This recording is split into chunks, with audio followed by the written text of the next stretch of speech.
Welcome,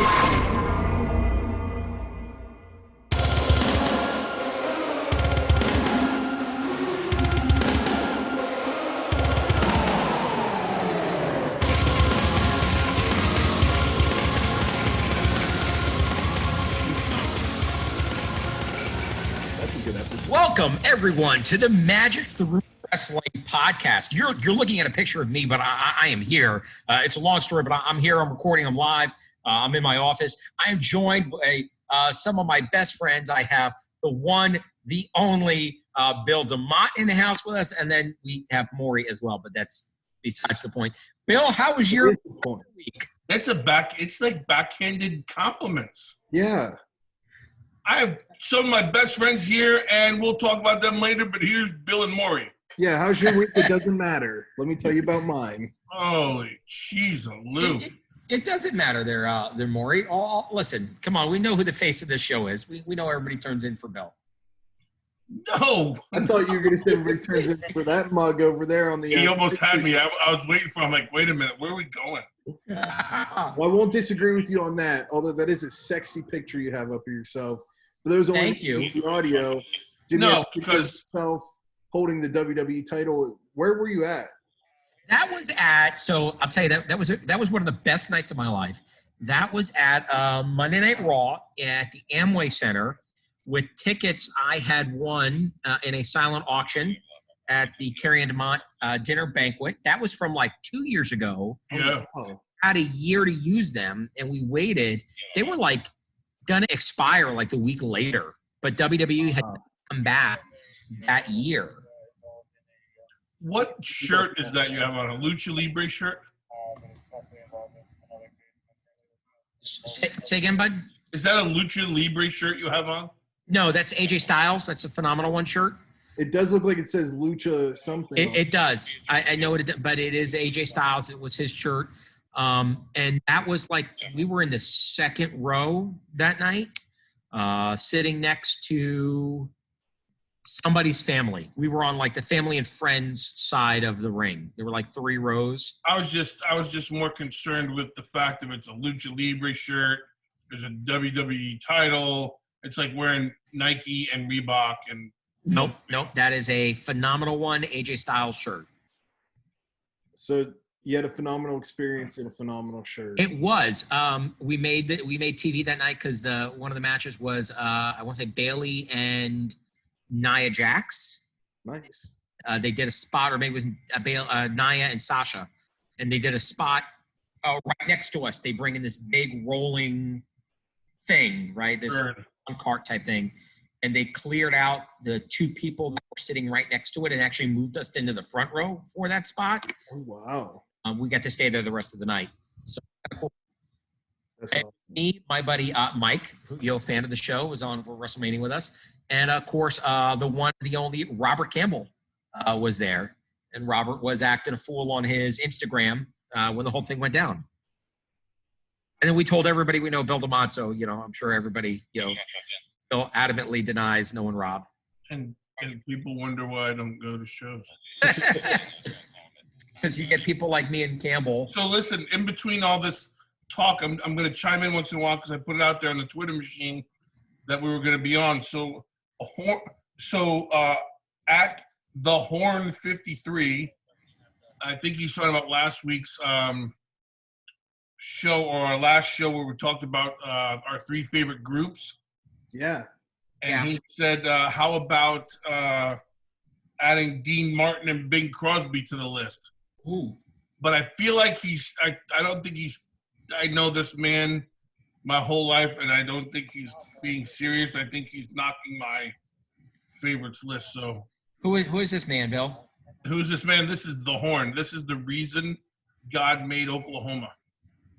Just for the Horn. Where's the Horn? He is the Horn. Michael Hornage. I grew up with Michael and the boys. Jimmy, you met Horn a bunch of years back when they all came from Jersey. Oh, okay, yeah. And so he followed us.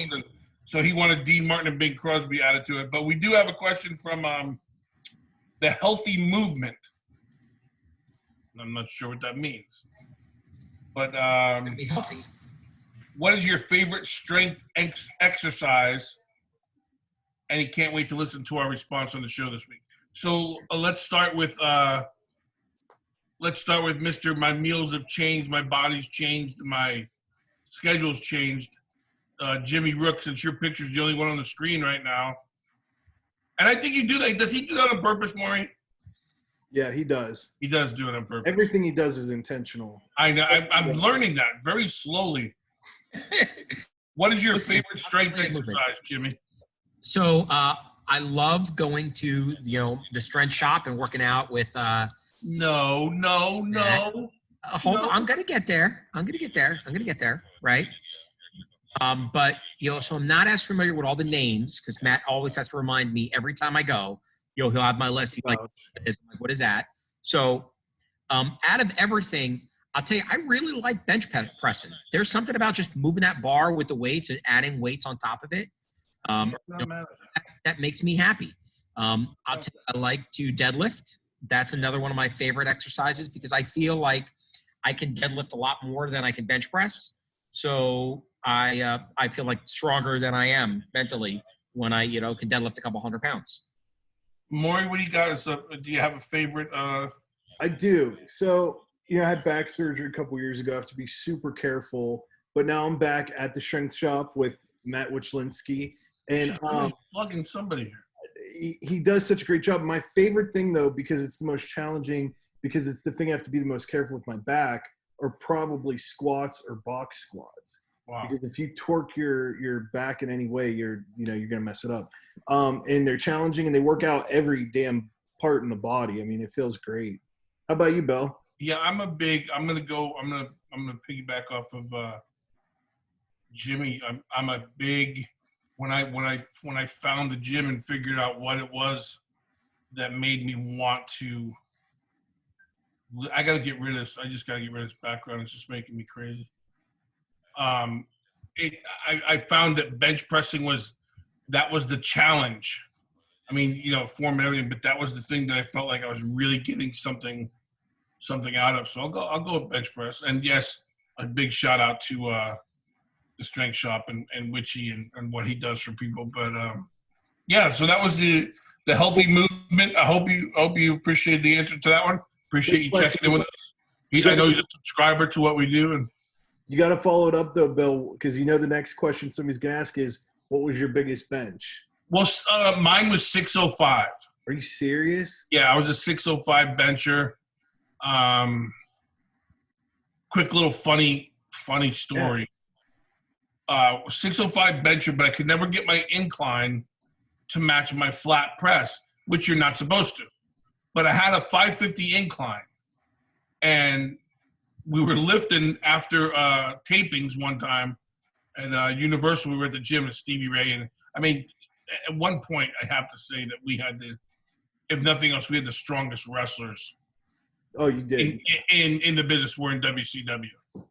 And call it for however you want to say. We were strong. We were the strongest wrestlers. Absolutely. So the guys would be in there, and it was just like this thing of, okay, let's go bang the weights around and stuff. So I had 550 on the incline, and I popped my pec. You heard it pop in the gym, and finished the lift, but then realized, afterwards what had happened. So that the flip side to being that strong is also being that hard-headed and not knowing when to say when, and realizing this is what you tell these guys now, right?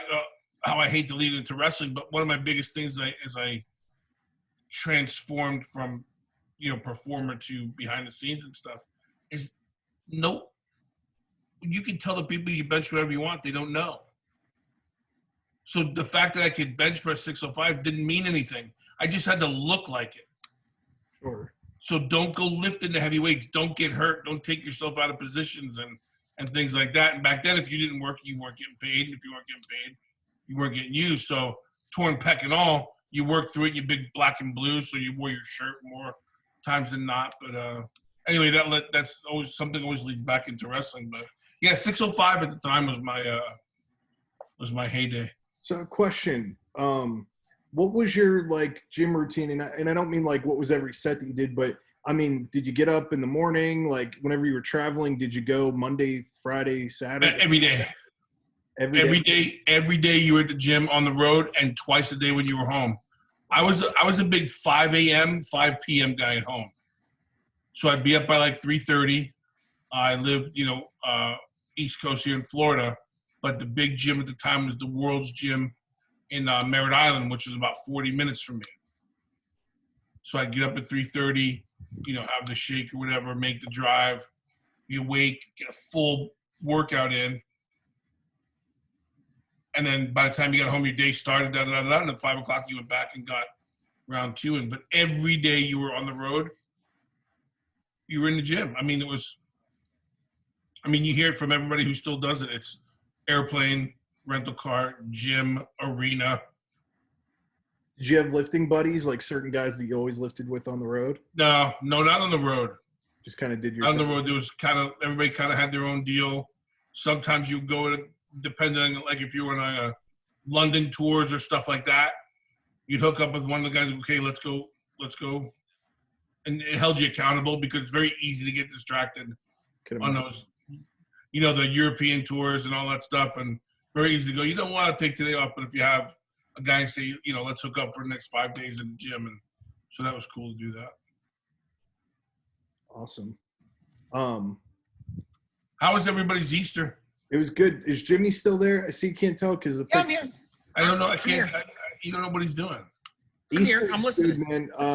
I'll start. Me and Crystal kind of lounged around and cleaned up. I mean, literally, it was the most unproductive Easter. But who's really having a productive one these days? With the corona and everything. How about you guys? No, I'll let you go. I mean, we the same. We spend every day. We clean out the garage a little bit. We clean out this a little bit. We find things to stay busy as a group, and then Billy go do his thing. Casey and Lacey, we go find our own personal space. But Easter was, we were talking about it. It's just maybe it's time. I mean, maybe that's what it was supposed to be. You weren't supposed to be anywhere else, and we just took, as corny as it sounds, we just took a minute to realize that no matter what we thought we were going through, somebody else out there is going through worse. And the reason we celebrate or acknowledge Easter isn't for the shock and awe, for the parade and for the thing, for the Easter egg hunts and the things that we normally do and take advantage of. So we kind of took our day that way and spent it the way we thought we should have been spending it. Wasn't that service awesome this week? Our church service? I'll tell you what, really, really outstanding. We're very blessed to have such. Speaking of plugs, I'd plug C3 Church here in Orlando all day. Oh my gosh, I think it's the greatest place in the world. I wish they'd have something every day. There's no. Right, you're not shocked to hear that Pastor Byron's been rated one of the top pastors in Central Florida. Ranked number 1, I think, 2 years in a row. Yeah, in Orlando, but just with all the community groups out there making the masks and doing what they did and working Second Harvest Food Bank and we'll talk about that later with the foundation as well. But all the things that are going on and putting up the amount of services, so 10 different opportunities yesterday in the course of your day on your time to sit and get the good news. Come on, man. Yep. And it's brought, and I was sad yesterday because I say, you don't have to be in a building to be at church. No. We have our church family, as you know. You and I are part of the same church family. And so we have our people. What I miss is the physical conversation, because when you're talking to those guys, when I talk to the men that I talk to a lot, you get that reassurance of your week and of your faith and of what you're doing, and you get to share a little bit of your life with them. They share a little bit of their life with you. So that's what I miss the most is that physical camaraderie. But you're right. What a blessing, Easter. The services were great, and a lot's going to come out of this crazy stuff we're going through. And I think church is right there and keeping everybody sane and on course. If you're looking for a good church, C3, the letter C3 in Orlando, it's absolutely amazing. If you ever go, if it ever, when it opens back up, you can catch Bill. Bill, I love, man, you like, people flock to you, and it's almost like, it's like whenever the guys come around you, it's so cool to see. It's like you're like their coach again, because they circle around you and then they intently listen to the wisdom that you're putting in them. You're like a life coach instead of just a wrestling coach. But it's so funny because people, and Jimmy and I have had this when we go out and we do things together. I've been fortunate enough with that part of my life that people know who I am. But when they come to see you at church as a human being, right, or someone, you go to church, you're a Christ follower. Wait a minute, that's your daughter over there that serves? Wait a minute, that's your wife serving over there? Wait a minute, you serve with pastor? You speak at these events? Yeah. So I think it's cool, and I just think it's cool when you get to see everybody and you get to share that part of life with them, because they don't know it. No. Yeah. They would never know by looking at any of us what we do outside of how they recognize who we are, or what we tell them we do. So when listen, I'm the last person to would ever say to you what the plan's been for me and where it's gone. I saw it coming. And I'm the last person that you'd ever think would sit and spread that good news with people or have the conversations that I've had. But when you get to know me, you go, that's exactly the way it should be, Yeah. So I'm very fortunate, and thank you. I appreciate you saying that. But I live for that. Sundays is my day of. It's like I'm refreshed all over again for the rest of the week, no matter what happens, and so I really, as a very I'm spoiled that way, and I miss that a lot, and you wish you could just, and we talk, all my guys, all the men we serve with, and the people I know throughout the community, send them messages all the time, and I think what a great deal that I can message so-and-so and check in, and how's everybody doing, and we're just making sure at the end when, and watch the video service. Yeah, and so I look forward to that time when we're together again. But people don't listen. We're not allowed to be like that, right? I think it's time that we're able to talk about that in the course of having fun and talking wrestling and everything else. That wait a minute, there's a little JC in there once in a while, and make it all balance out. So absolutely, you have to. I think that a phrase I've always grown up on is God works in mysterious ways. You know? And a lot of people don't know this about me, but I'll tell you, do you know what I wanted to be growing up for the majority of my life? It's going to sound funny when I say it, but an altar boy. I was an altar boy. I was. You were an altar boy. I was an altar boy. I got to serve with, deacons and pastors and archbishops and all. I'm not surprised about that. Like, as an adult, so when I was an altar boy, do you know what I wanted to be as an adult? No. Priest? Yeses. What'd you say, Maury? Priest? I did. I wanted to be a priest. That's awesome. I spent the good part of my childhood, up until I think high school, really considering being a priest.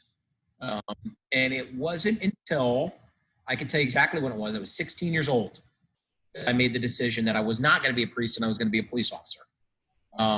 Because I had always said that, if God calls me to be his servant, then that, I'll answer the call. But I wasn't going to, just shut everything else off. And I was 16 and I was a police explorer.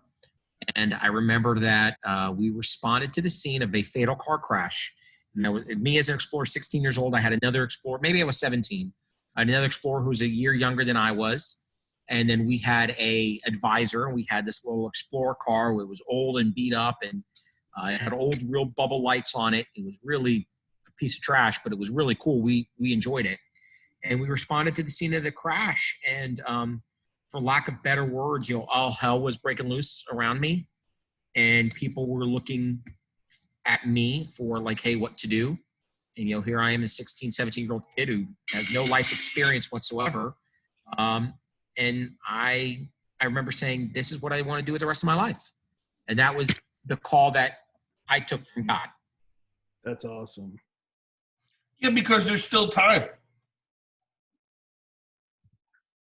There's still time for you to become a pastor. Now but it's different. And I don't mean it's different. It'd be a different because Frank, you're Catholic. Jimmy. Yes, I am. Oh, I didn't think you were there. And so it would be a different. You'd have to take a different path, right? I think it's a little bit more stringent to get in. Yeah. But it's so funny that you say that and you go, can I ever see myself? Heck yeah, I see it all the time. And I see that in you, Bill. Because here's why I would not be afraid to do it, because I'm not afraid to tell them myself. Yeah. And I'm not afraid to tell you how I got to where I'm at. And I know there's a message in there, and I spend a lot of time when I put my presentations together thinking about things like that. So I'm always trying to prepare for a bigger stage, and there's going to be a time maybe when I sit down with Pastor Byron and go, well, I'm ready to take over this Sunday for one Sunday. And I think that is a trend that I'm seeing, and not to bring it back into wrestling, but to bring it back into wrestling for a minute, it's a trend that I'm seeing a lot with, performers and wrestlers. You look at, Ted DiBiase, you look at Sting, you look at Shawn Michaels, you look at these guys who have taken an active role, an active lead in their church community. And I think, I look at those guys and I think about, here they were inspiration and role models to people in the ring in their job. And now they're being inspiration and role models to people in a different way. But the common denominator, value, common denominator has always been they were inspirations to people and uninspired. Yeah. They were doing a job, and they weren't being themselves. So while they spent a lot of time inspiring others, they spent the same amount of time, if not more, tearing themselves down. And when I say they, please put me in that group. Sure. Can I tell you guys? Oh, good. No, I just think it's fascinating to. I'm doing something for a guy contacted me through social media. Getting to know him. He's putting together it's wrestling church something. So he's putting together stories about some of the guys who've been on the road and their battles with their faith, and if they have a story they'd like to share.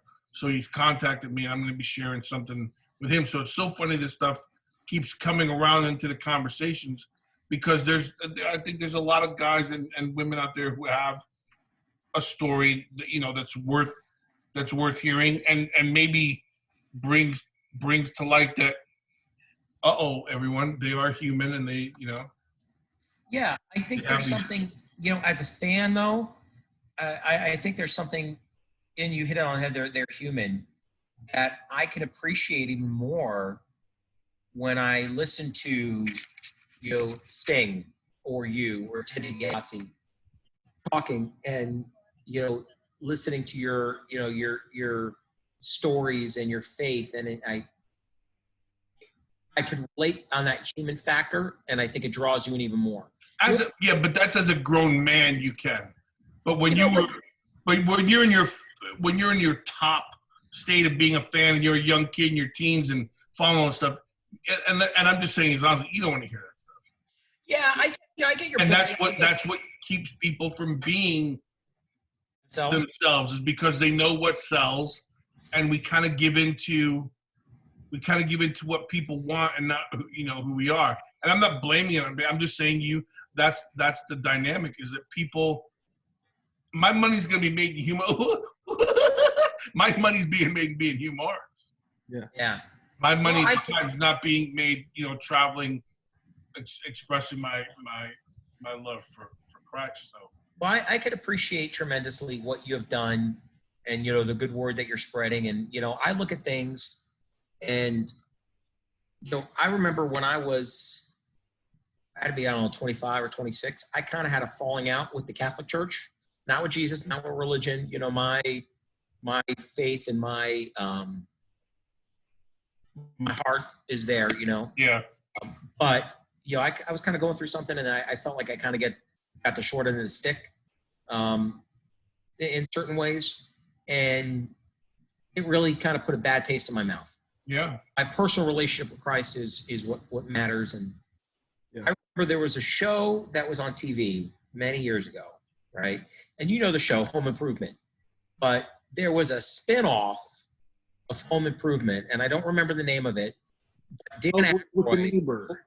No, Dan Aykroyd played a pastor. Oh, yeah, it didn't last long, yeah. It didn't last. It was only a couple episodes. Yeah. But the report about that show, and it really struck a chord with me, is in one episode, one of Tim Allen's kids didn't want to go to church, and he didn't know how to approach it with the kid. And the pastor, Dan Aykroyd, said, well, listen, why does he want to come to church? And Tim says, well, he's helping an old lady at the nursing home, and he wants to help her and not go to church. And Dan Aykroyd said, well, isn't that exactly what God asked us to do? And if he's not coming physically, he's at least not coming because he is doing God's work in a different way, way. And that always struck me in a chord. So even though, I may not be the best at showing up every Sunday, I will tell you that I always do God's work and I will do the best I can. Yeah. Spread that word. Yeah. Well, do you guys? And then I'll tell you the other, and Maury, this is for you. Other movie or other line in a movie that really stuck with me about God, and I think is probably the most underrated lines in any movie that's ever existed. The line from Dogma. Okay. Wow, that's a good. You ever see that movie? Yeah, it's got like Justin Timberlake. It's the guys. Jay and Silent Bob. Yeah, Jay and Silent Bob. Jay and Silent Bob. Yeah. Chris Rock, Bill, plays the 13th Black Apostle who's trying to save the world from Armageddon because one of one of the angels fell, and he's coming to bring on the end of the world, right? And Jay and Silent Bob, along with Chris Rock, are angels from heaven trying to save the world. And there's a line in the movie where Chris Rock turns to the main character. I can't remember the actress's name. And she said, what does God think? What does Jesus think of how the world is today? And this movie's probably 20 years old. So if not even older.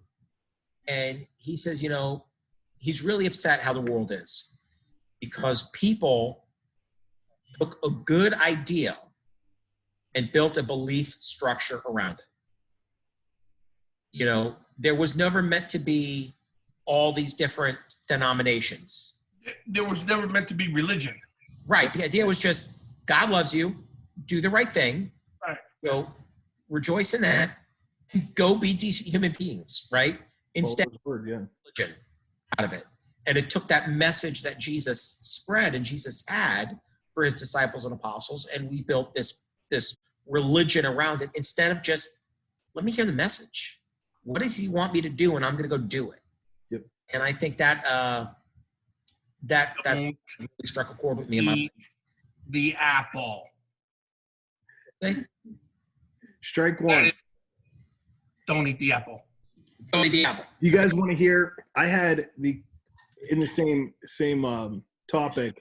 I had the craziest thing happen to me. Do you guys want to hear this story? It's pretty wild. Yeah, of course. Okay. So a couple years ago, it was within the first year that I even discovered church and Christ and everything. So it was brand new in my faith. And I had a buddy, like not a direct friend, but he was in my small town that I lived in, there was like 5 of us that hung out. And then there was like one guy who came in and out as maybe like once a week. If we'd hang out 5 nights a week, he'd come out one of the 5 nights, So he was like he was the best friend of one of my best friends, but somebody I didn't really personally connect with that well. He ended up passing away. And he was only like 28 or 29, I forget. I mean, it was just absolutely tragic and horrific. And, you know, my best friend, the one I always talk about that was at my wedding, Yeah. my best man, we went together to his funeral, and we get there, and it was very, like, odd. The family was, like, making jokes about the friend who passed, and we're, like, cutting up on him, and it was really terrible. His sister was there kind of holding everybody together. And long story short, we go to leave because we'd been there all day supporting the family, you know, and getting water and drinks and just being there. And we both got just so irritated because the family was like just saying stupid stuff. So we go to leave, and I'm standing outside because I'm so hot, you know, we're in a suit. And my buddy comes out, he goes, "Hey, dude, they need a pastor." And I said, "What do you want me to do about it? It's 12 o'clock on a Sunday. Good luck finding one." He goes, no, I need you to be the pastor. I said, "What the hell are you talking about?" So he goes, "Well, they thought that it just came with one, but there's not one here at the funeral home." I said, what do you want me to do about it?" He goes, "I don't know." He's like, "You had a Bible in your car. Can you just go get it and say something?" And I was like, "I guess, right?" So the sister comes out, and she goes, "Hey," she goes, "did Ben ask you to speak?" And I said, "Yeah, do you not want me to?" She goes, "No, we need you to so we can wrap this up. You have to, like, say stuff." I said, so I grabbed my Bible, come back, and said, "Okay, what do you want me to say?" She goes, "I don't know. We're pagans. We don't believe in Jesus and stuff." I said, "Well, there's a lot of Jesus and faith and everything in this book I have." And she goes, "Yeah, it's fine. Just go with it." I said, "Okay, I guess, like, I don't know what to say." So I go in there, and I mean, there was like 200 people because he was young and he had a lot of friends, and Right. small town, everybody gathered together. And I'm standing in the middle, and my friend decided to come stand in the middle with me. And I, like, didn't know what to do, right? So I remembered my pastor back home said this awesome story about sometimes you know Jesus calls you to be calm, and he whenever Jesus came out and he told the waves to be calm, right? So I'm like, I'm just gonna go to that, and I found it pretty quickly, but I butchered the whole story. And then, you know, I'm like trying to say a prayer, and the family's like scowling at me. Like, I was like, could we pray? Is it okay to pray? Like, do you guys mind if I pray? And I'm like, God, be with Matt and his family tonight. I don't know what to do.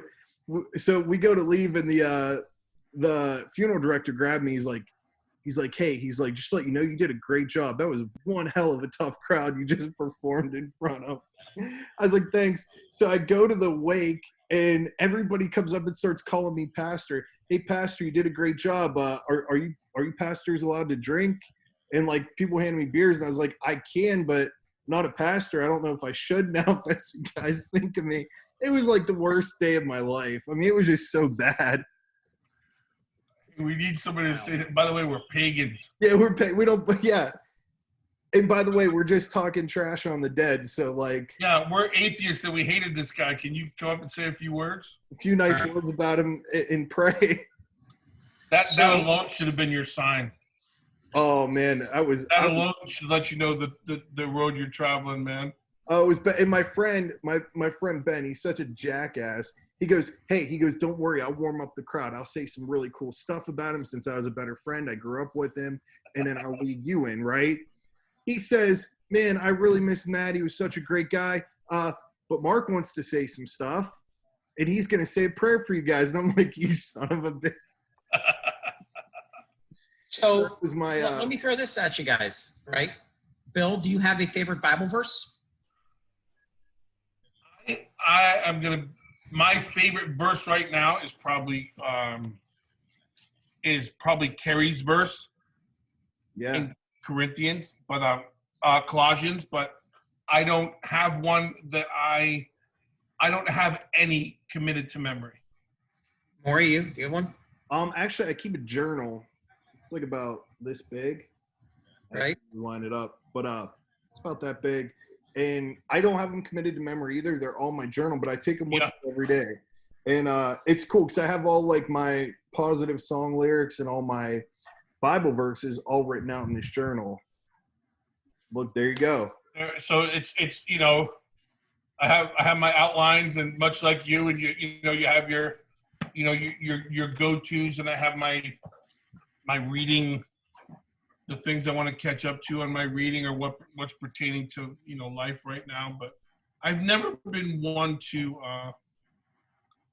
I don't think I could memorize what was in any book besides trying to be held to a Bible verse. I mean, everywhere in the house there's verses on all the walls in the houses and stuff, So, but Jimmy, do you have one?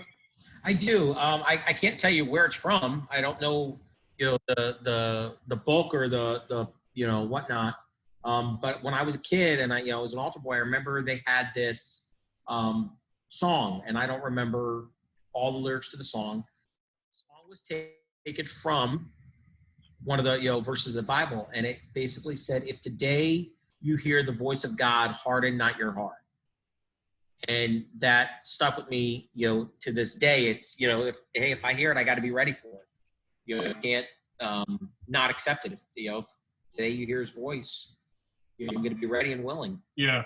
Whatever that case may be. And, I trust a lot, and I put a lot of faith in God, especially in my career. There have been times when, I've been very lucky at things, and maybe, more so that I can tell you a higher power probably has intervened. Whatever that higher power that you believe in, whether it's God or the flying spaghetti monster, I don't care. That power has definitely intervened on my behalf. I think, too many times to count. Because I've walked away from situations, I'm like, man, that should not have. Yeah, heck yeah. As it did. Yeah. That's my struggle in life is my biggest. You look back and you're telling yourself now, and your biggest.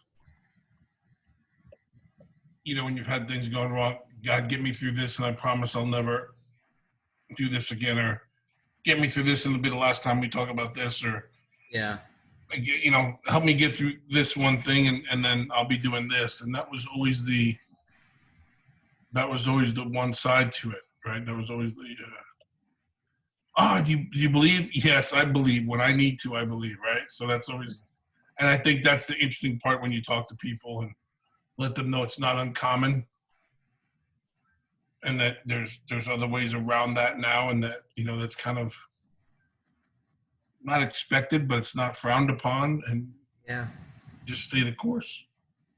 But anyway, that's cool that we can. I think it's cool that it's a bunch of grown ass men. We can talk about that sometimes like that. I think we need more of that, and I think that's what's gonna change a lot in the upcoming weeks and months and years, is that people are going to be able to hold on to that, because that communication is going to be needed. Somebody's somebody's gonna, and I always find that somebody needs it who doesn't ask for it or doesn't necessarily believe what you believe. And I think the magic, if you will, in having that conversation is not making it a religious conversation, not making it something that you have to do, not making it to where people feel negative or bad about not being a certain way or feeling a certain way or doing a certain thing. So I think that's when you've been gifted and blessed to do that stuff. So, and like I said, God works in mysterious ways. Maybe there is somebody right now listening to this podcast that needs to hear the message that we're preaching today. Yeah. And I'll be the first to say, and I'm going to speak for everybody, and I think each one of you would back me up when I say this, that if you are that person and you are listening to this right now and you want to talk, reach out to any one of us. We would love to chat with you, via email, social media, text, call, whatever it is. Yeah, here to talk. We all three answer the Twitter, so if you private message on Twitter, it's going to go to one of us. Yeah, all of us. It's not like a bot system or anything. And know that you're not alone.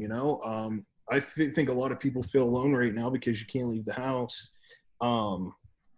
Just know that you're loved. There it is, man. There it is. Know that. Yeah, know that someone's waiting for you. To see your face. Someone's waiting to hear your voice. Someone's waiting to have a conversation, or just to be able to look you in the eye or have a cup of coffee with you or something like that. So absolutely. That's the main thing. We were talking about, because it kind of leads into Lacey saying she still can't believe how many cars are on the road. And I know. my thing is, so the way I look at it is, my thing is, we're under, what is it called? Quarantine. No. Stay at home watch or like stay at home order. Oh, the lockdown. Yeah. So we're 11 p.m. Safer. to 5 or whatever it is. But I think people are just getting out and taking a drive. And I think you need that, because I've every day I go out. Well, one, if Lacey has to run to the store, I drive her. She goes in with her mask and all that, the gimmick on and stuff. But I try to get out there because you need to change that environment a little bit. So you're not crazy. So hopefully you're not breaking the law by, if you have to go out, so we go out, make sure we have something to go out for, but then kind of take the scenic route to get there. Yeah. So you see the cars, and you see the cars out there, and I think it's just people trying to trying not to go stir crazy, because you're asking a lot of people who don't know what it is to stay home. Yeah. Yeah. And a lot of those people have jobs for the first time. I mean, my wife is on her feet 12 hours a day. She's like the human psychologist, right? They go to their hairdresser to tell their problems. So she interacts with people every day, and she's on her feet. And now she's home, and she has to sit down, and she don't know what to do it herself. Yeah. And so she's starting to go a little, batshit crazy. But that's what Maury and I were saying. He goes, "How's Casey?" And I said, "Well, she's still working, thank goodness." And Maury laughed. I'm like, "Yeah, but it gets her out of the house instead of." Yeah, it's good for her. So we got, the trick is keeping Billy. That's the thing, is keeping the kids instead of letting them turn into couch potatoes or, Mashad, get him out there. He's working out. He's doing something. He's doing the best he can dealing with it. But I think it's just, we're going to be challenged. I think people are doing okay. As much bad as you hear, I think people are doing okay with it. Yeah. And, I personally love it. It's so funny because I've gone days now without even going outside. I love it. I love being at home. As much as I'm like an extrovert kind of socially, man, if I could stay home and never have to leave this place, stay at the mansion, watch movies, I would do it. I mean, I'm very fortunate that I'm one of the few who actually are embracing this. And I'm probably more used to it because I do all my work from home now. You know what I mean? So I kind of had a head start on this. But now being told you have to, so now it's like, wait a minute. So I think that's why it doesn't necessarily throw me off as much as there is, because I do everything, foundation, everything we do is out of the house, out of the mansion, and out of the office. So so I've had the head start. Be careful with the decisions you're making. So today I almost got myself in some really hot water. I had to do a lot of damage control with the wife. Oh, man. Because, being home, well, you guys seen my movie collection. I have about 1,000 movies without exaggerating. I think I'm right over the 1,000 mark. I collect movies. It's one of my few things I love to collect and I love to have. And we have custom shelves for them. Anyways, I was on eBay, right? I don't really know eBay. I'm more of an Amazon guy. I've probably only bought one or two things off of eBay, and it was one of those, fast and easy buy it nows. I've never done an auction. I don't really know how they work. So today I was on, or last night I was on, or something like that, and I just typed in Planet of the Apes because I really want the Planet of the Apes movie collection, and it's kind of pricey. So I said, let me go on eBay and see, because Amazon was, the same. And I was willing to buy a used Blu-ray copy because Blu-rays don't really scratch. So you're kind of safe if you get it secondhand, even if somebody's not that good with them. So I go on and I see it was like a movie collection lot, and it had like a bid for 50 cents for 70 movies. And I thought, well, geez, I don't know how that's going to work, So I put in like $1.54 or something like that. And I got a notification. It said I won. And so I had to tell my wife, hey, we have 70 more movies coming to the house on top of everything we have.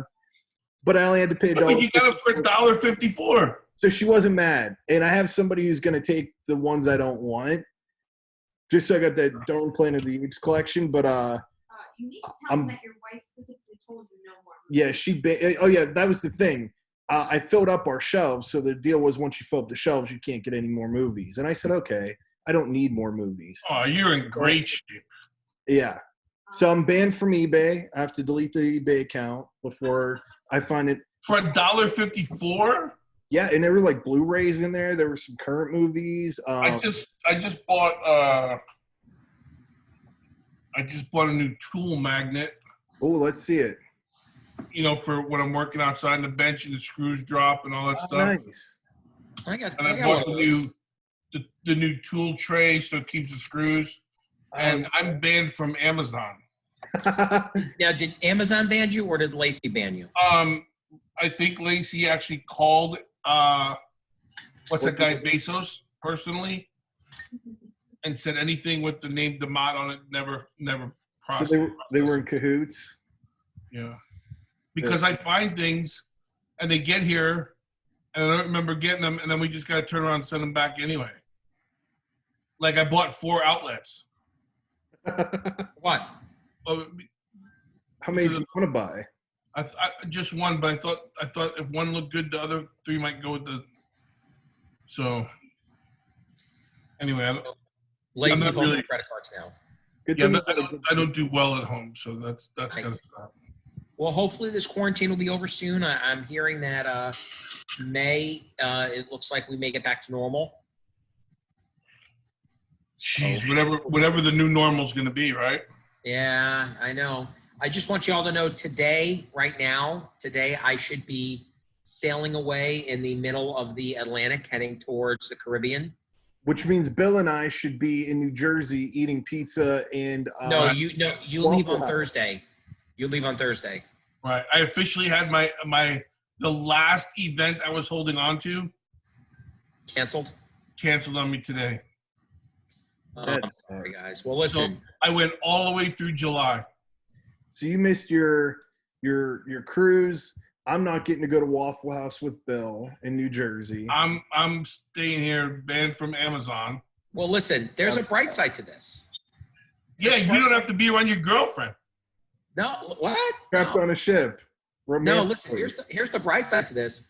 Maury is once we are back to normal, and the next WrestleCon in New Jersey, Bilk's Bill, we're going. Oh, we're going. And Bill's gonna take us to get pizza, Waffle House, more flaming food. It's gonna be great. It's fire, just like this episode has been, guys. Absolutely on fire tonight. Yeah, this has been a This great. has been, all joking aside, 100% seriousness. This has been, if not one of my favorite episodes we have ever done, period. Yeah, I agree. You know, I love talking about faith. Politics I hate, so if you don't really have to worry about us getting into that too much, I don't think. I know we lost Bill here on the feed. Hopefully he comes back. Hello? Hello. But we it's love me. talking about positivity. We love talking about faith, and that's something I think you guys get a lot more of. But we don't get into stupid controversial stuff like politics. So No, and if we ever did, it's all light. We don't mean any disrespect. yeah. I mean, Imagine everybody's got anybody. something. We, like today, if you disagree with anything we said, hey, we appreciate your opinion. Don't listen. Yeah, exactly. Turn us off. Go listen to that other wrestling podcast, with those other people that. But it won't be as good. You'll know when we're Go coming listen out. to LaGreca. Go listen to LaGreca and Bully Ray and Mark Henry and all that stuff. For me, you'll know when I have something to say, I'll come right at you. Absolutely, but that's the most important thing. It's all in love. How are we on time? So let me give you a couple things. First of all, DUIs are down 60% in Central Florida since lockdown. Good. Keep those idiots off the road. Yeah, they're doing a great Brian. job. Doing a great job. And how amazing is it that there have been no underage girls arrested out of any bars near UCF? Oh, why? Because they're closed. Yeah, that'd be it. Keep them closed. Yeah, we'll do that. That's my shameless plug because I have no problem standing in that owner's face, telling what I think of him. The good news is, so the foundation what we're doing for the month of April, and maybe longer, but we're going to do it at least for the month of April, is all our red No More Empty Seat shirts they're usually $25, I think. We're going to sell them for $20, and $5 from every shirt is going to go to Second Harvest Food Bank. That's awesome. Oh, that's awesome. That's a great thing. Yeah. To, get some money out there to Second Harvest. Yeah, we want to make sure that we're doing stuff in the community, and Second Harvest is feeding all these families, the kids, the kids that are still going to school who didn't have, breakfast at home and had meal plans at the schools. So they're now still providing that. So we hope at the end of the month, the foundation will have a nice contribution to Second Harvest. And we're doing that and just looking into some other things to keep in the community while we're working on doing what we do best. So that's one of the biggest things. Yeah. What do the shirt sizes go up to? Because I know somebody will probably ask at. Well, we have right now, talking to Casey, I think we have women's. Now, if she would come here for 2 seconds, Case. Tell me this size real quick. Because we have fans in all sizes, so Yeah, we have all sizes. I don't know. Hit us up on the website. We have women's sizes that are women's sizes, youth sizes, and men's sizes. But men's sizes, we only go up to 1X right now. Okay. We've had 2 people ask for 3X, all out of 3X. So we have 1X, but for every shirt sold, $5 will go to Second Harvest. So even if you are one of our friends in the 3X, they'll come back in stock eventually. Yeah. Buy an XL for now, give it to somebody you know and love, and let some of that money go to Second Harvest. Yeah. We want to make sure that we're still doing our part in the community. Let me see if I can read these off real quick. And we'll put a link for Second Harvest in here if we can. Yeah, we have youth sizes, small through extra large for youth. Okay. That's good. Ladies, small through extra large, and then men, small through extra large. There we go. So that's a good range for anybody who wants to pick up one. Yeah. And what do they say again, Bill, on them? What's that? Describe the shirt. So it's our No More. Can I see that real quick? Let me see if I can put it up on. And then we'll put it up on the site too. We'll advertise it. It's our No More Empty Seat shirt. Looks like that in the front, and on the back it says the Keri and DeMott Foundation, and with our hashtag. And what the No More Empty Seats is, we talk about bullying and social media and texting and distracted driving and drunk driving and impaired driving. And our point is we want no more empty seats. And that includes the conversations like we just had about our faith. Yeah. No more empty seats. Oh, let me get out of that, guys. Sorry, real quick. I messed that up. Hi, Casey. Casey, everybody saying hello? So there's the shirt. I like it. I thought it was in black. It's nice. It's cool. I like it in red. We had them in gray, and then the gray ones went. So we got them in red, and as always, we have new shirt campaigns that are coming up. Gentlemen, I don't mean to interrupt. I have to step away for just a moment, but I will be right back. No problem. So we have the shirts. Just no more empty seats. We want conversations at home. We want husbands to be talking to wives and boyfriends to be talking to girlfriends, kids to be talking to parents. More importantly, think about the decisions you make. So there's not an empty seat at the table. There's not an empty seat in the dugout. There's not an empty seat in your classroom. There's not an empty seat in church. There's not an empty seat in your group and anywhere you go. So that's kind of been our thing as we travel. Those shirts have gone pretty well. We have an abundance of them, so we want to make sure that if we can sell those shirts, that we just give back to the community. That's awesome. I love that. And Bill, I know one of the big things, and just to paraphrase lightly, I guess, because you say it so powerfully, but it really does come down to, we all are faced with different circumstances every day, but at the end of the day, you get to make a choice. It's your decision. And it's funny because a lot of people get defensive about that choice. Don't be, if that's your choice, that's your choice. But understand, once you make it, the ramifications of that decision affect more people than just you or just themselves. It affects a community, it affects another family, it affects, and I mean good decisions and bad decisions. Yeah. And sometimes people go, well, they're good people, they just made a bad decision. That's all it takes is one bad decision. So we have the opportunity to keep reaching out to people. Another side note is I'm working on another I call it like a short story book that'll hopefully be out by end of summer. I can't wait to read it. I'll be about just about this part of the journey and how we deal with it in other families and what can be done. And so it's just always there's things that are right in front of us that we don't know, and you just every day I wake up and this is what's spoken to. Here's what my day is supposed to be. And someday is supposed to be pissed off. Are you writing it or you have a ghostwriter? I'm writing it. I think that's good. It comes from the heart. Yeah. Have you ever thought about releasing a full career book of? I have a book. But but when did that come out? Didn't that come out in 2011? 11. You've had a lot more journey since then. So there's a part 2 to that book. Is it out? No, I'm working on that. Okay. But there's a part 2 to it. So I contacted the guy who did the original book with me, and I told him I want to take it in a different direction. So I kind of want his blessing just to add on to that book. Yeah.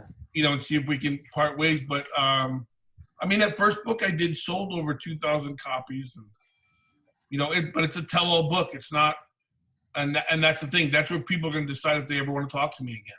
Because I tell on myself big time. It's you're truthful. That's awesome. Yeah, and that's all you can be, and then let the dice fall where they may, and let people make their decisions. As long as I know where I'm going, and my family knows where I'm going, and what matters, and we just stay the course. What's the book you're writing now about? You're short. The book now is I was speaking to one of the moms who had. Same circumstances. She lost her daughter to a DUI, multiple offender. And we started to Mary Kelly, Jimmy. You remember Mary Kelly? Yeah, her daughter was she was in weightlifting. Yes. So I helped Mary, and Mary was going to do her foundation, and her foundation was going to be called 15 Years to Life. But as people find out, foundations aren't easy to do. Nonprofits aren't easy to do. They don't last very long. They have a short shelf life. 3 years, right? They say after 3 years, they usually all fall to the wayside. But it made me start thinking about something I talk about in my presentations, and that's what 15 years do we remember the most? Because the man who was charged with killing my daughter got 15 years in prison. So the name of the book is What 15 Years? And then I go and tell our story. Wow. About how we got there and where we've gone. And so it's not, I think some people say, well, it's very therapeutic. It's not therapeutic. It's very taxing on me. It puts me anything but. It puts me in different places I don't need to be sometimes. But so far I'm proud of what it is, and hopefully I'll get it finished and maybe out by the summer, and it's just something to continue educating and bring awareness to a worldwide epidemic. Bill, are you going to do a ebook, or are you going to release it on Amazon? Or I don't know. Casey was kind of talking to me about that the other day, and my answer is I don't know. I'm not there yet. I'm just in that. Well, when you get there, we're excited to hear it. I'm already fascinated. Having, lived through this with you guys and being part of this with you. I can't wait to see the reach and potential. I think it's going to help a lot of people. I think it's going to be education. I think it's going to raise a lot of awareness to this thing. And I think as we go, that's always my thing is what else can we be doing And you know, that's kind of our Jimmy, as you know, and Maury, I know you know this, and Crystal knows it as well. That's our mantra in this house and this family is, what else can we be doing? Not what, hey, this is what you can do for us. It's what else can we be doing? So as long as we continue that path and that road, we're gonna keep finding things and just keep building. We're looking forward to, you know. Bill, I got a question for you. You know, I've never asked you this, but you just mentioned it, you know, a few moments ago, and I've always wanted to know, kind of, you know, been on my heart for a long time. You asked that question, you know, what 15 years, right? Yeah. Did you plan that, or did that just come spontaneously at that moment? That, as you know, I write down a lot of things. Right. None of it was read off the paper that day. That just came because that's what was said in front of me before I got to speak. And I think that's probably the most powerful thing I've ever asked someone. Absolutely. And I think I think that's what set the judge in the direction she was sent in as well. So yeah, I was there, and I believe it wholeheartedly. I remember being there and you know, kind of wavering on what I thought the judge was going to do. Yeah. You asked that question. I said, "Oh, it's over." Yeah, that was an impromptu. It wasn't something that was on my mind. It wasn't something I thought about asking. That was something where, and I say this openly too when I speak. I had an option. I could have easily made a move 15 feet to my left, as you know, Jimmy. Yeah. And instead, I chose to stand there like a man and ask a question. Yep. I think you look at what that question did and what doors that question has opened. Yeah. And the journey, and again, how God has worked, you know, in every life. You know, there may be somebody listening to the podcast right now that needs to hear everything that we're talking about. Yeah. You know, it's amazing, you know, the influence that you can have on people just by going through life. Well, what it led us to, and as you know, it led us to victim services, and Casey and I making it was a hard decision for us to make as a family to go and take that course, that state course by the state attorney, and become victims advocates, because we've just opened the door again to relive everything over and over as we're helping others. But we thought, how else do we raise awareness and help other families that we've seen struggling? Well, we become victims advocates, and we start our victim services. Yeah. And to date, since we've done that last January, naturally you don't talk about any of it, but we've had double-digit in families that we've been able to help and secure a direction and work with in and out of the legal parts and the personal parts, and that's our path, man. That's really what it is. That's going to be in the book too. And so, you know what, and so I think it's kind of a turn on my questions turned back on myself when I asked the judge, what 15 years do we remember most? What have we done in the 15 years that we've had? Six. Full amount. So it's deep, man, and I hate to be a deep guy because people don't know me like that. So I was just gonna ask you, did you ever think, like tragedy aside and everything, but like even for me as a fan of you, growing up with you, like I said, you were, even to my dad, as somebody who wouldn't mess with you, you were just known as one of maybe like the 3 toughest guys out there. Did you ever think you'd go from that to being the public speaker, the guy that puts his heart on his sleeve, who more people now know you for that, at least who see you, that's now the new image of you. Yeah, it's, you know, and make no mistake, I was good at what I did as a bouncer and as a bodyguard and you know, the things I did growing up, I was really good at it, and I have that kind of personality, but my personality also comes from, if you're part of my family or part of who I care about or my friends or something, there's not a more loyal person. And even when I was coaching, you'll never hear any of those kids. I say kids because they're all younger than me, but you'll never hear the stories when they came into my office crying. Yeah. Because they were missing home, or they were out of money, or they couldn't afford their medication, or their girlfriend was pregnant, or they didn't know what to do about their dad who's ill, or their mom was ill, and I need to get home. And they didn't talk about those conversations, much like what we're having now.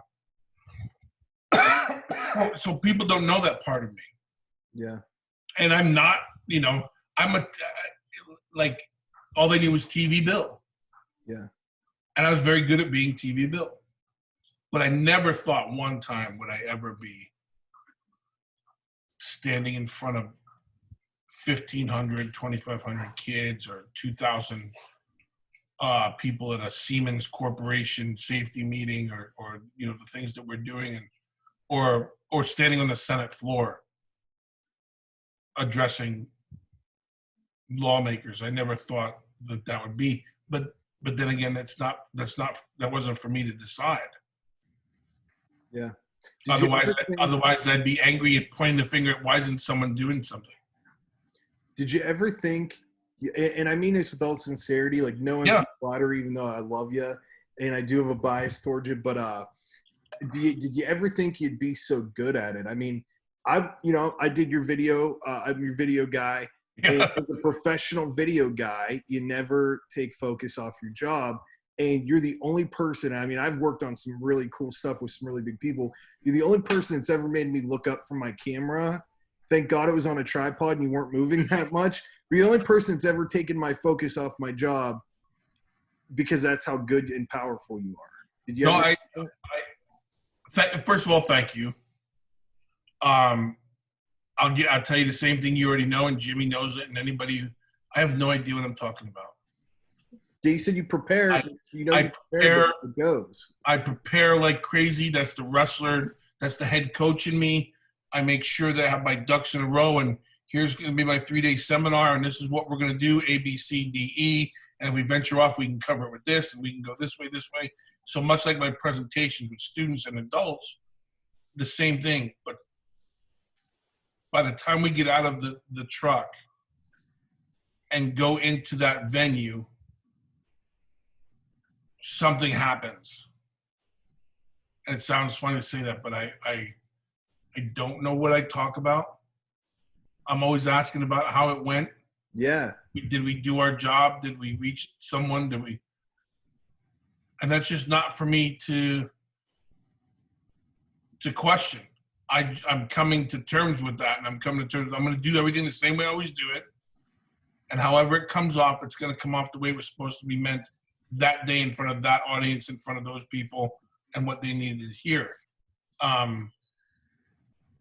But wrestling prepared me for that. Wrestling prepared you to be in front of 16,000 people. Wrestling prepared you you only let them see what you want them to see. Now, wrestling prepared me to not be afraid to get in front of 1,500 people. God prepares me to let them see you sweat, let them see you be emotional, let them see you be falling apart, let them see you be human, and all those things. So when you put those things together, it's just a fortunate, it's just one of those things. But it's the running joke. Jimmy thinks it's funny. Casey thinks it's funny. Lacey thinks it's funny. Like, well, how was it? I had no idea. You guys got to tell me what happened. And Casey goes, well, he don't get it. He don't know. That's awesome. It's a hell of a gift. Listen, watching Bill speak and watching the reactions of the audience is like none other. How the kids, the adults, everybody is moved by what he speaks. And then Bill has amnesia because he doesn't remember a damn thing after. If I could have done in wrestling what I do now, I would have been at WrestleMania. It's crazy because your events have, grade school kids all the way up to people in there that are elderly. It's the same message, but they all have the same reaction. I don't know how you do that. I think it's like a 1 in a million gift. Because it's not about me. And it's not about, and that's why I say a lot of people shy away because they think it's about drunk driving. Yeah. And I never talk about drunk driving. I talk about them. Yeah. Here's Here's the power you have. Here's the gifts that you have. Here's the gifts that you've been given. Here's the things that you can do and control that you're not even aware of yet. And for the older people, when I talk to corporations, look at all the work you put in, right? And still realizing these things. So you're just talking to them, and instead of talking at them, I'm talking to them. But I bring that life thing, and I've always said this, is that if my wife was to go and speak, and I don't mean this any way, but the way I'm going to say it, when a woman goes and speaks, people will listen for a little bit, and it's a woman who's going to be emotional, and she's going to tell her story, but there's that thing. There's that thing about a 6'2", 350-pound man who comes out looking the way I do and introduces myself, and I let you into my life and introduce you to my family, and I show a little wrestling clip, and we all relax and we talk about these things, and then I look you in the eye and let you know that I need you. And I feel like once people know they're needed and that they're being counted on or relied upon for something, you have their attention, because everybody in that room has a story. Yep. And they're afraid to share it. And that's what makes great cops great. That's what makes great first responders great. That's what makes great pastors great. That's what makes great filmmakers great. They bring it out in people by just having a conversation. So I get to sit there and go, I said, well, shit, if I could have done that as Hugh Morris, I'd have been so much more coolerister. I think you're great, Bill. I think you're super cool. I would have won at Bash at the Beach. Hey, one more thing. Don't you have the Keri and DeMott or the Bill DeMott experience to plug? Yeah, we do the show. So here's what we did, the Bill DeMott experience. We do it. Billy's big thing is every Saturday we have to do it. So we did it this week, and the internet went out. So we did 45 minutes to an hour, and it only taped 15 minutes. Oh, no. So if you go on the Bill DeMott experience this week, it's week 3. It's 15 minutes, 16 minutes, and you lose us just as we get into the Tiger King or Tiger Kingdom and all these other, and it's funny as hell, and it's just a way for the DeMott family to kind of piggyback off of what we're doing here. And it's just, we let you in the house for 45 minutes, and you listen to the knucklehead stuff, and again, we get to talk about the foundation and some things that we're doing, but it gives us a chance to take people's minds off of, because people don't know us that way. Yeah. We're fortunate enough that people know us and they support us, but there's more to us than just the foundation. So we kind of try to remind people of that. So we have some fun. I love it. I'm excited. Great. I'm tuning in. Everybody else should be tuning in. Bill, I'm looking at the picture for your YouTube. Who drew that? What picture? Your YouTube profile picture is like you animated with a purple background. Oh, I have no idea who did that. It's really good. I love it. Some people just, hey, is this cool? Would you like that? I'm like, yeah. I love it. So I use it there. I think it's awesome. So what do you think of the open of us just coming up the family with the faces? I love it. This is I can't wait for more. You only have 3 episodes up, so I can't wait to see what next week's episode's going to be. Yeah, so we'll keep it going, and the Bill DeMott that's kind of our family time. YouTube. What's that? The Bill DeMott experience on YouTube. Bill DeMott experience on YouTube. So you get to watch now. They get to see us Magic through wrestling every week, and then they'll get to check out the Bill DeMott experience. That's a lot of Bill DeMott for people to be checking out. Hey, dude, that's a lot of Bill DeMott. Well, the good news for Jimmy Rook before we go is WWE is now essential in Orlando. I know. I think that Vince probably owes Jerry Demings a little bit of a favor now. That's politics. I'm not getting into it. Nope, you don't have to. But I think that I think we're safe on WrestleMania next year, guys. Unbelievable. Well, next year it's in California, but we'll get it. I'm sorry. The year after. 2021. I think it's coming to us, guys. Great episode. Maybe we'll get Bill there in 2021. Gotta go. Maybe he'll be inducted that year. Hey, great conversation, guys. Really good. I think we went somewhere we weren't planning to go, but much appreciated. Maury, Crystal, much love. Jimmy, be safe. You guys be safe, and everybody out there in the magic and wrestling world, we appreciate y'all. Appreciate you guys. All right. Well, folks, it's been a great another episode of Magic Through Wrestling. And of course, as always, I will say it. If you're not down with that, we got 2 words for you. Stay home.